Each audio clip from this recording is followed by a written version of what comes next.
The Tom Woods Show, episode 808. Prepare to set fire to the index card of allowable opinion.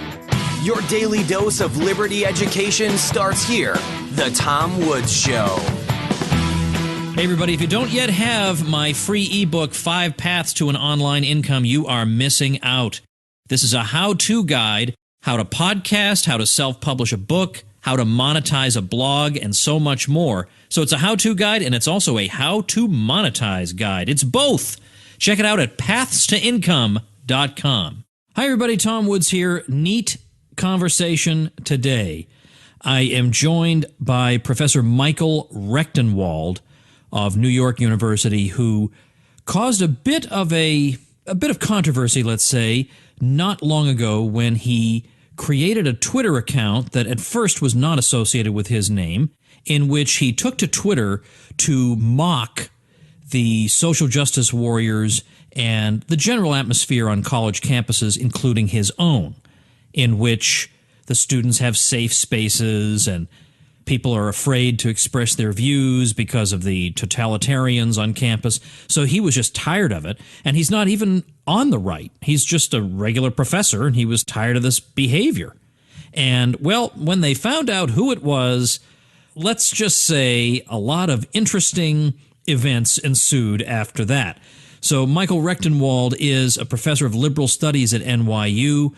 His areas of interest are history and philosophy of science, secularism, science and literature, and others. He's the author of numerous books, including in 2016, 19th Century British Secularism, Science, Religion, and Literature. He holds a PhD in Literary and Cultural Studies from Carnegie Mellon University. Michael, welcome to the show.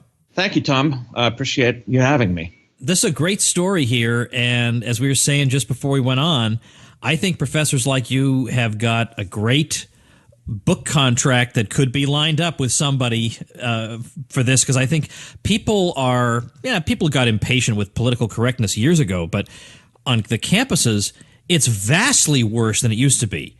And I mean, I graduated from college in '94, and it was pretty annoying, but it wasn't to the point where it is now, where you've got the students who are being coddled, the faculty who should know better, who are encouraging this behind the scenes, and there really is a chill over speech that I didn't really feel as a college student. I mean, I think we were exaggerating in the early 1990s, but I think it's real now.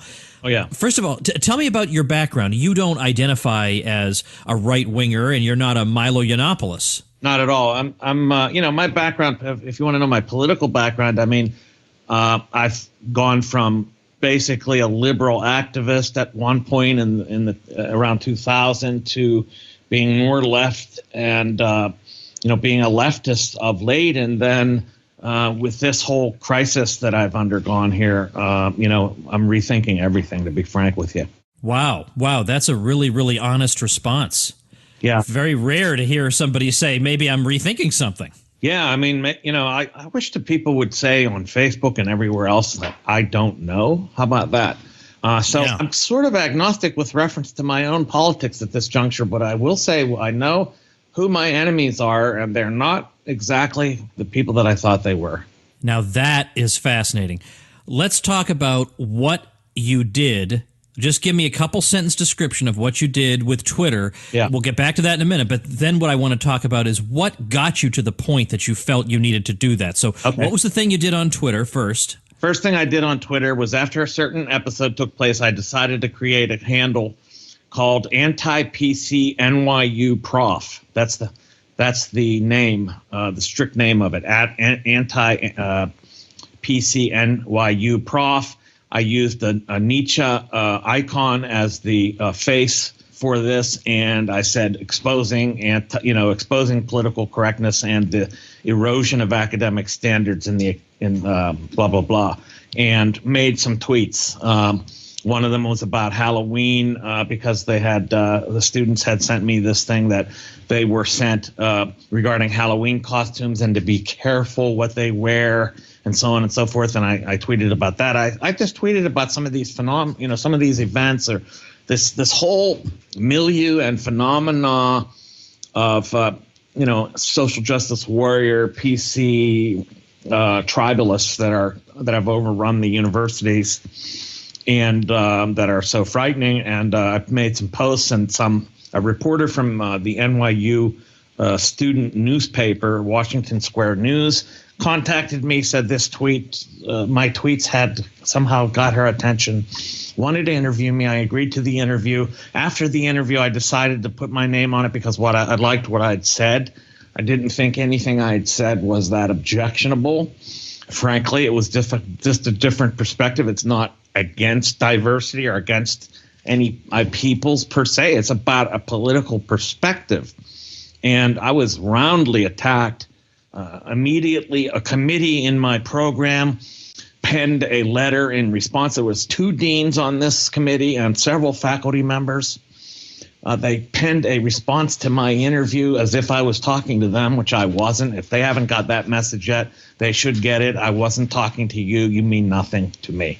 And they roundly condemned me in this letter. Meanwhile, I had said in my tweets that I was afraid to come out and identify because I thought the PC Gestapo would come after me. And sure enough, they did. This was an official letter from an official committee of diversity, inclusion, and something else. Complete misnomer for that committee, by the way. It's nothing of the sort. It's a Stalinist or wannabe Stalinist attack group, in effect. And they proved that through their response to me. I mean, and then I was the same day that letter came out in the paper responding to me, I was called into the dean's office. He said he wanted to speak with me very shortly. And I got in there and suddenly he pops on me that there's an NYU human resources person that's going to join us. And I'm not allowed to say that anything except that what came out of this washing machine was I was going to have a leave of absence, a medical leave of absence that would begin immediately. A medical leave of absence because of your mental illness for disagreeing with these people, or was medical just a cover? Listen, Tom. There's lawyers listening to this. Oh, I'm sorry. I'm sorry. I heard you the first time. I'm sorry. Okay. All right, carry on. I don't want to get you thrown in jail here. Listen to this, Tom. There is no connection between my opinions and my leave of absence. We got that officially on the record. Okay. What I want to know before we get further into that is, you've been a professor at NYU for how many years? I'm on 8.5 years now. Okay, so what have you been observing there that made you, as somebody on the left, say something's wrong here? I've got to do this. Well, unlike some of my colleagues, apparently, I pay attention to academia at large, not just my immediate environment. I'm reading about what's happening at these other universities, and it's all trickling down from the Ivies and other elites into the general population of universities, and I'm just seeing this craziness going on, right? I mean, the stories are myriad. I can't even begin to, enumerate them. But and then there was a cancellation of Milo Yiannopoulos at NYU. There was the institution of a bias reporting line. So I see the encroachment of this SJW ideology into NYU, and I start to get nervous, frankly. The bias reporting line disturbs me greatly because, to me, this turns the university into what Jeremy Bentham called a panopticon, an all-seeing, all-observing super surveillance system. And that's what I saw this as. And I wanted to say something against it because I don't think it's first of all, it has nothing to do with undoing biases or undermining or overthrowing prejudice or racism or sexism or homophobia or transphobia. No, it will do nothing of the sort. This is simply a way of locating and controlling individuals who may be aberrant and then punishing them and making the whole system feel better about itself that it's doing so. But it has no effect on racism at large. As a matter of fact, it produces its opposite. I've said this several times. The alt-right is really a reaction to this lunacy, and they're just producing what they exactly oppose. So you leave the meeting with the dean on the understanding that you're not going to be teaching for a while. I'm not going to be teaching for at least the rest of the semester on a medical leave of absence. Naturally, people start telling me, oh, that's suspicious. And I started getting paranoid. Okay, maybe they're right. I thought I took everybody at their word. This has nothing to do with my opinions. And then people started like, are you kidding? But then I have to buy back into this idea that it has nothing to do with my opinions. And so I was interviewed. I accepted an interview from the New York Post. And they wrote the article. It went out, and then all of a sudden, I'm flooded with requests for interviews, and tons of stories start appearing all over the place. I couldn't keep up with it, frankly, and so on and so forth. And then the fallout has continued. It's stabilized with reference to my workplace, although I am being shunned, as far as I can tell, by my colleagues. Yeah, of course, who all are open-minded and believe in a diversity of opinion. I'll tell you something. I would not describe myself as a Donald Trump supporter. Right. But after the election, when we got all these lectures about the need for openness and toleration, right, I thought to myself, how many of these protesters have sat down around a table with some Trump supporters to try to have a meeting of the minds and try and understand why people might have voted for him? Of course, the answer to that is zero. Because they already know these people aren't even human beings to them. They're just human garbage, not entitled to an opinion. That's right. And also based on who they are, rather than what they do, they're being condemned morally. This is a huge moral condemnation that's going on. I was morally condemned, and I'm just a little aside here. Recently, just minutes ago, in effect, for saying that I thought it was ludicrous. The idea was ludicrous that Trump was going to set up death camps. Yeah, can you believe there are people saying this? Yes, they're saying it, and these are very intelligent people that have been friends of mine are now disavowing me and condemning me for saying that I thought it was ridiculous, that this idea was completely outrageous, that Trump is going to set up death camps and start putting people in them. Come on. Yeah. No, what I've been saying on the show is profit from stupidity. I want you to make bets with these people. Tell them that in 4 years, you're going to make a bet, and if in 4 years there have been no camps, the guy owes you $500 or something, and you just do this. No, Tom, you can't trust them because anything could be construed as a death. That's a good point.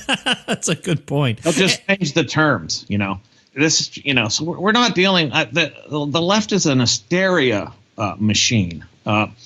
It produces hysteria. It's an hysteria generator, and so you can't talk to this. And you see it in these screaming students on campus, screaming at administrators and faculty over things that, you'd think that they had killed their whole family and so on and so forth, but they had done is write an email about Halloween costumes. And for this, they're being basically screamed at, condemned, MF'd up and down. I tell you what, if any students come after me like this with screaming and so forth, they're doing it with the wrong person. They're not playing, they don't want to do that with me. Let's just put it that way. But Michael, I got to ask you, as somebody who has identified with the left in the past, yes, what has changed in your view? It's moved. I don't know. See, I don't know whether it has just moved towards this totalitarianism or this totalitarianism was always already lurking, to put in some postmodern jargon, whether this totalitarianism was always already lurking under the surface. But it's sure out. It's out. And I am very wary of saying this, but I think the reaction to Trump is going to be much worse than Trump.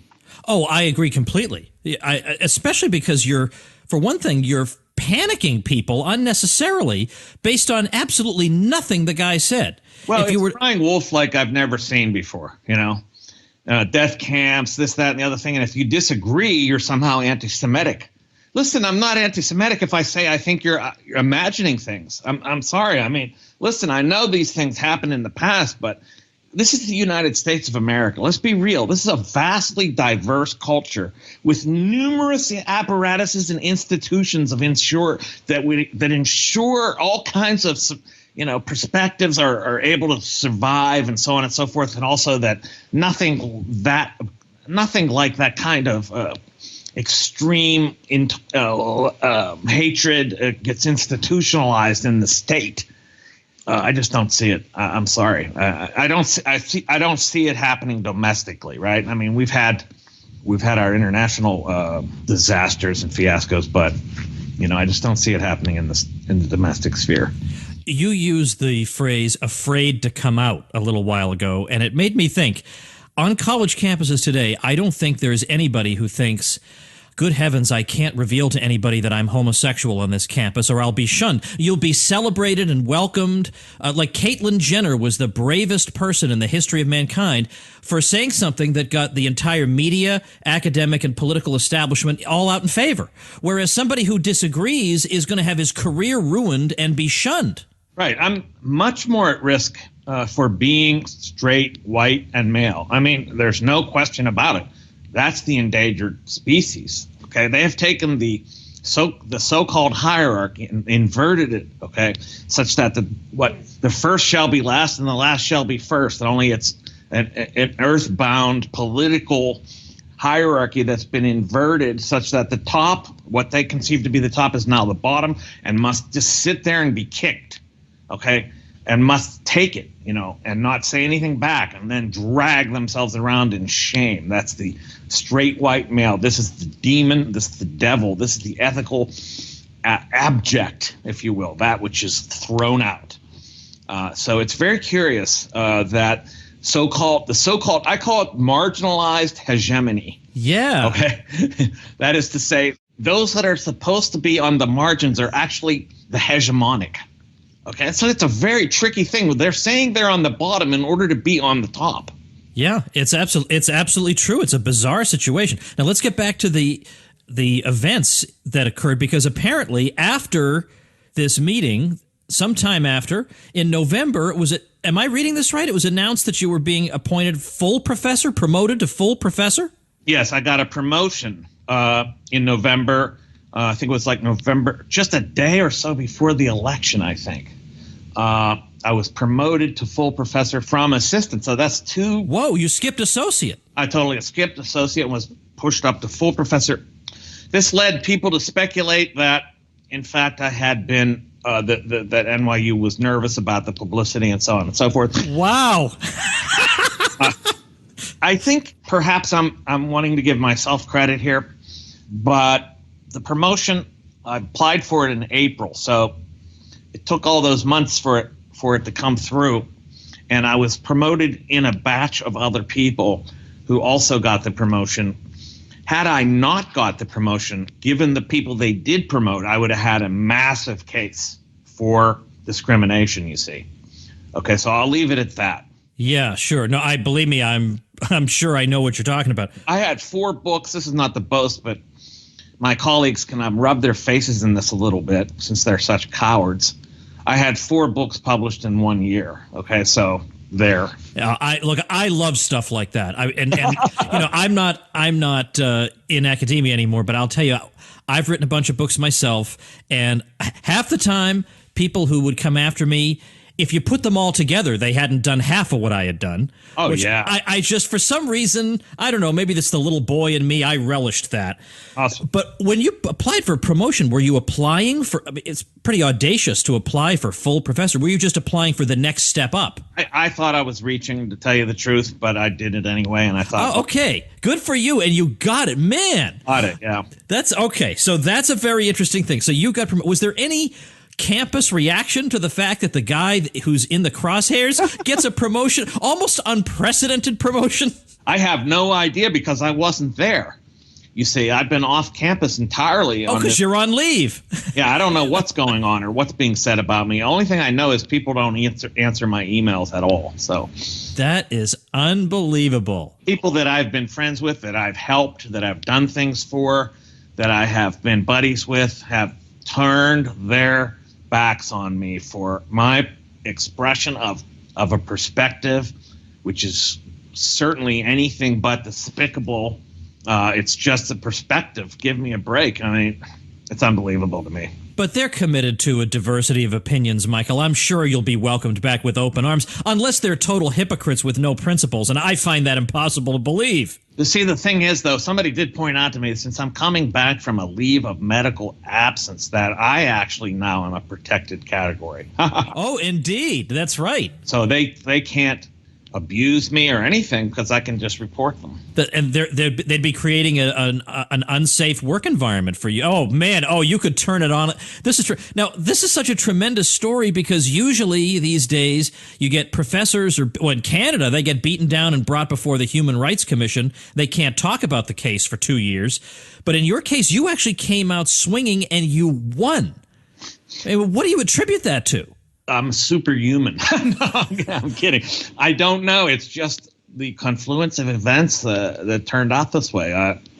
But, I mean, there's been some, I've had some. I've won the war, apparently, but I lost some battles. But it seems that I'm intact. So that's the good news, right? The trouble is, though, when you go back, you're going to go from what I assume was a somewhat congenial environment to a cold and frosty one. Does that concern you? At the very least, if it's not one of vituperation and people utterly, actually screaming at me. So I'm very, very reticent and quite apprehensive about the return. And I'm thinking of irony of ironies. And I'd like to hear some feedback from listeners about this. Should I ask for a safe space office? Yeah, maybe you should. Yeah, that's right. That's right. I demand my coloring books and my puppies. Because feel endangered by the environment of people that are, these social justice warriors and their fierceness and their attack mentality. Of course, in your case, you actually need it, unlike the drama queens. I want to ask you, did you approach the Washington Post about writing that article? Which, no, by the way, they approached me. They approached you. All right, because I'm going to link to that. I want people, this is episode 808, so this will be linked at tomwoods.com/808. People should read your article. I love when you quote what your opponents at NYU said, and it's all this gobbledygook, and they're making it look like they're being magnanimous, and at the end you wrote, thanks, ? Perfect. All they were doing was spewing memes. What they do is have, as I've said in other interviews, they have plug and play language that they pick up, like things like gaslighting, which was utterly inapt in terms of a description of what I was doing. I didn't gaslight anybody. I didn't even know they were there. Gaslighting is an intentional method and an intentional, going after somebody and attempting to drive them crazy based on simulating a false reality. Okay. I didn't even talk to them. I don't even know what they're talking about. So they said I was silencing them. That's interesting since they spoke after me. How can you silence somebody when they're speaking next? Meanwhile, they were trying to silence me. So, I mean, just this nonsense verbiage that's just plug and play PC meme garbage. It's not thought. They don't have thoughts. They just have like memes. well, the Washington Post gave you its column space to tell your story. That at least must have been gratifying. It's a very gratifying story, and I hold on to that with because that essay helps me a lot because it shows that, listen, the Washington Post, which was completely in the tank for Hillary Clinton and utterly opposed in every respect to Donald Trump, understood my perspective and that I had something valuable to say and that what I was saying was not outrageous at all. They certainly, it's not Breitbart or some alt-right website or something like that giving me this space. This is the Washington Post, a very liberal, democratic-leaning institution of the media. So, yeah, it was very gratifying the fact that they let me have that space. And they were saying that what I was arguing was actually had some validity, right? And their readers mostly agreed in the comments. Oh, I'm sure. Sometimes the comments sections of articles like this are not utterly demoralizing. So that's good. But now NYU has come back and tried to, in one way or another, dispute your version of events. Can you comment on that? Well, that just goes back to this thing where they're saying that my leave of absence had nothing to do with my opinions. Oh, so it's just that? Basically, yeah. All right. So they're trying to make it's a tempest in a teapot then. And also that the media, every time I got every media outlet seemed to try to frame the narrative that way. They wanted me to be the NYU professor who was thrown out for having these opinions, whereas, and I couldn't stop that framing. So I had to tell people to stop framing it that way. Then, they lost interest sort of. I told them it's the media that's doing this, not me. I can't control the headlines that people use, Was there any point, by the way, at which you were tempted to shut down the account? Because I see it's still up and running. You can follow you on Twitter. I'll put that at tomwoods.com/808 also. Thank you very much. And if you will, my news service that I founded a while ago, legitgov.org, we put out a great newsletter, if you don't mind. Not at all. And it's a real good exposure of things that are not found anywhere else. Legitgov.org. Oh, all right. We will definitely. Oh, that looks good. I'm looking at it right now. In fact, here it is in my notes, as a matter of fact. I hadn't looked at it in advance. Oh. All right, that's great. So tomwoods.com/808 will have legitgov.org. It'll have your Twitter account, which all you folks listening in who are on Twitter, for heaven's sake, follow Michael. You're not going to be disappointed, obviously. But I guess I just want to ask you one other thing. In the course of this, I bet you have gotten correspondence from professors who have had similar experiences. Am I right about that? I have gotten some correspondence from a lot of people that have supported me, emails, direct messages on Twitter, not all from academia. I haven't had a lot of academic support, to be quite frank. A couple here and there, and not necessarily people in the same situation. I've had some graduate students contact me saying that, they understand where I'm coming from. And in fact, I've had a person that's involved in psychology as a therapist and really understood where I was coming from, but not a lot of so-called peers. It's very surprising. Well, I'm curious about, because he's at NYU in the business school, I'm curious about Jonathan Haidt. He has to know about your case. Oh, that's interesting. Yeah. Because he's very prominent about this stuff. Oh, okay. Maybe I'll reach out to him. Oh, you should. You should. He's part of this heterodoxacademy.org, where it's a variety of faculty. It's not just like a right-wing swamp or anything. It's all different sorts of people who just believe the way you do. I think that's a good way of putting it. I'm heterodox with reference to all this. I'm apostate with reference to the left. There's nothing I can do about that now. Right. Wow. Yeah, and it's their fault. They did it, right? They moved. Right. Yeah, they turned into hysterics. What can I say? I'm sorry. I can't talk to this. This is insane. I'm sorry about that. Well, I hope people will check out what you're doing. I'm linking to all of it at tomwoods.com/808. And I appreciate your willingness to come out and tell your story. It's great. I'm sorry that life could be difficult for you in the future, but I don't know. You seem like a clever guy. You'll figure some way to turn this to your advantage, I hope, somehow. Thanks so much, Tom. It's great to have like-minded and very congenial people to talk to about this. All right, that's going to do it for today. I'm going to be out of town all next week, so I'm doing a bunch of episodes in advance, and boy, are they going to be fantastic. I am looking over this list of guests, and it's great. It's really great. The topics are great. The guests are great. I think you're really going to like the upcoming episodes. This is the first year I've actually done any episodes the week after Christmas. I've normally taken that week off, and it's partly because you can't get any guests that week. Nobody wants to do the show. They're all on vacation. How about that? But this year, I wasn't doing Ron Paul curriculum videos for a change, so I was able to line up some guests in advance so that I myself can go on vacation that week. It's all working out very well. So make sure and tune in. If you haven't subscribed to the show yet, by the way, if you're one of the people who listens on YouTube, look, I'm glad you listen to the show at all. That's great. But it's a tiny, tiny, tiny sliver of the audience that listens on YouTube. I want to suggest you subscribe on iTunes or Stitcher. It gets delivered to your device automatically. You don't miss an episode. And it really is an audio thing, this podcast, right? There ain't no video. Maybe someday, but not at this moment. So regardless of how you're listening to the program, do please subscribe so you get all the episodes. You'll see on our show notes page, tomwoods.com/808, the links to subscribe on iTunes or Stitcher. I'll see you tomorrow. Become a smarter libertarian in just 30 minutes a day.